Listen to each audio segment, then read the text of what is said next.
Alright, well, here it is, gang. I have to apologize. I actually filmed the unboxing, but the audio, I was still playing with a microphone setup and ended up recording without the microphone actually recording. So, but here it is. This is a Centaur. It's been over, is it 3 years? I'll check the dates when I do the editing here. I'll put it up here. Whenever it was when the first video was posted, that this is what the plan was. Lots of interesting things have happened since, between now and then. It's been a lot of time over on the East Coast getting painted. Actually, wow. Okay, I actually, at the time of the last recording, I was just getting it ready to take to Endwar, and I was going to drop it off at FoamCon for the guy who's going to do the painting. I got this back about a month ago, and got it reassembled the other day, and finished, and going to FoamCon in 2 days, day after tomorrow.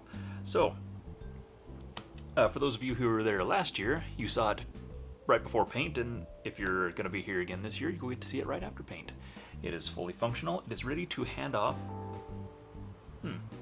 Ready to hand off to the owner. So I'll be shipping this out after the event, because I'm not going to bring it all the way home just to ship it back across the country. So this is the last time it will be in this house.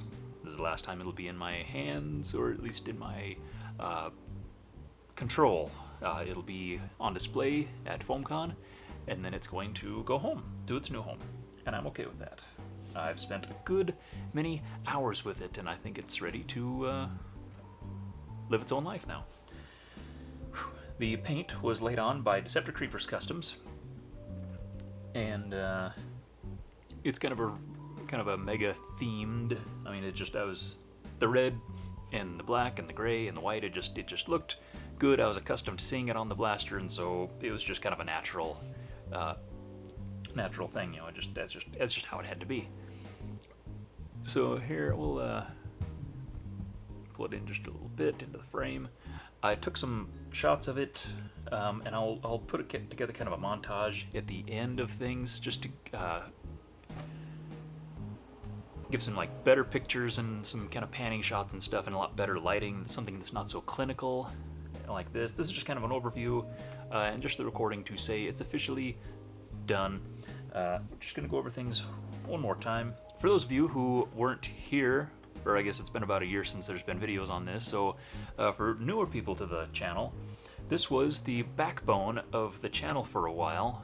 This is the Centaur, the subject of the Mod-Along series, which was basically starting off from a concept, and then bringing the shells in, saying this is what I want to do, and then cutting it into 850 pieces, and then reassembling stuff, and just kind of a spoken, aloud process of creating this integration. So I'll go ahead and put a link to the playlist, so if you are in the hospital for a couple weeks and you need something to keep busy, that'd be a good opportunity, because you'll be in pain anyway, that you can just watch and kind of see the process start to finish. So it is a Strife inside of a highly modified Centurion shell. The shell was cut many times along its length here, and shortened and reconfigured and shaped and everything. It is standard Strife internals, semi-automatic still, but it has a custom designed trigger, custom designed dual mag release, because the magwell sits forward a little bit further than as usual. So the idea was to have it to where you could thumb mag release or bump it with your rev trigger finger. It has lights in it, activated by these switches here. We'll put a little bit of zoom on.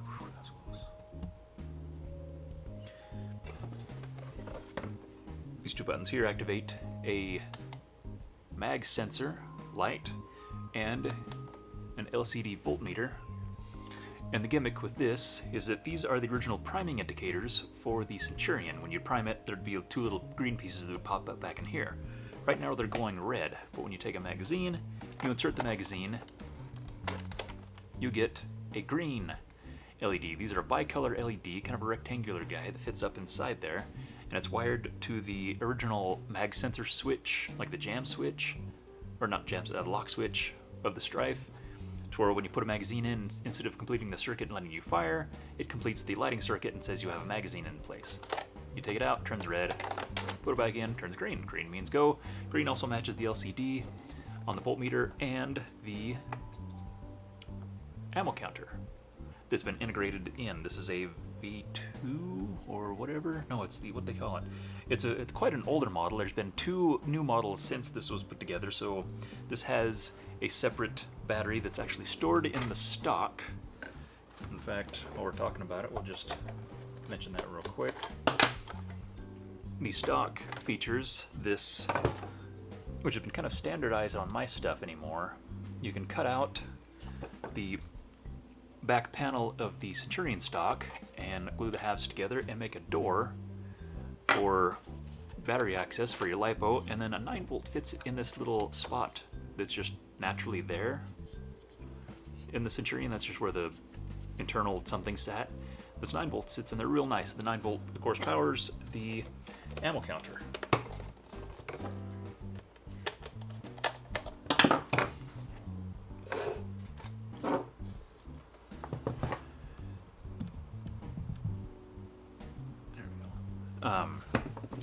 Aside from the actual Centurion and Strife shells, there is, what else? Let's see. This is actually the stock of a Rapid Strike. This is a section from a Stampede, kind of towards the front end on the barrel, as I recall. This front rail here is off of a Maverick slide, and then this little peep sight thing, little whoop-de-doo guy there, is just that little bit off of a Rapid Strike. The barrel's been shortened. The original Centurion barrel has been shortened. This has been shortened. Pieces added everywhere to kind of blend everything together to where it is a Centurion when you look at it. But if you, it's clean enough to where you don't notice that it's been changed if you don't know what you're looking at. But if you hold a Centurion next to it, you say, "Holy cow! How did that happen?" I added in this area here. Dang it! That was for you, Ed. Some textured styrene panels here that I just used to kind of even out some odd spots that were hard to doctor up in the course of merging the shells, and also this area here.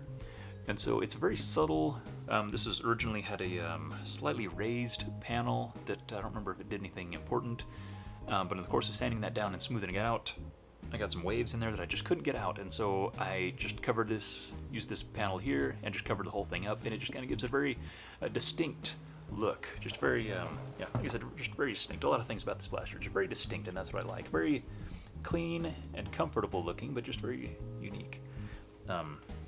It's running on a Artifact Gen 1 cage and wheels, if I remember right, and original Hellcats, because that was the peak of technology at the time. This blaster is so darn old that it was actually being created when the Hellcats came out. The client wanted Hellcats really bad. We got Hellcats. Not only are Hellcats obsolete, but now we don't only have Neo Hellcats, the upgraded version, but now we have motors that are better, or at least as good as those. And so this is not a top of the line chronological like peak of technology build. This is just a good build, I guess. It's we were going to upgrade the cage. He wanted an aluminum cage just so it sounded nice and was nice and solid, but other aluminum cages were left more flywheel exposed, which caused problems for the ribbon wire that goes from the display of the voltmeter down to the computer board, which fits down in here. And I didn't want the flywheels rubbing on that and cutting the wires out. So we stayed with the Artifact because that was the only option.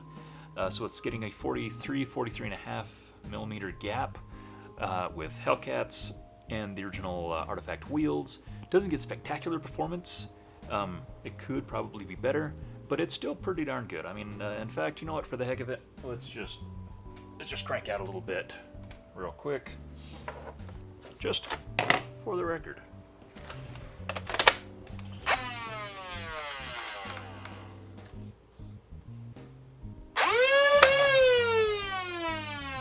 has a 113.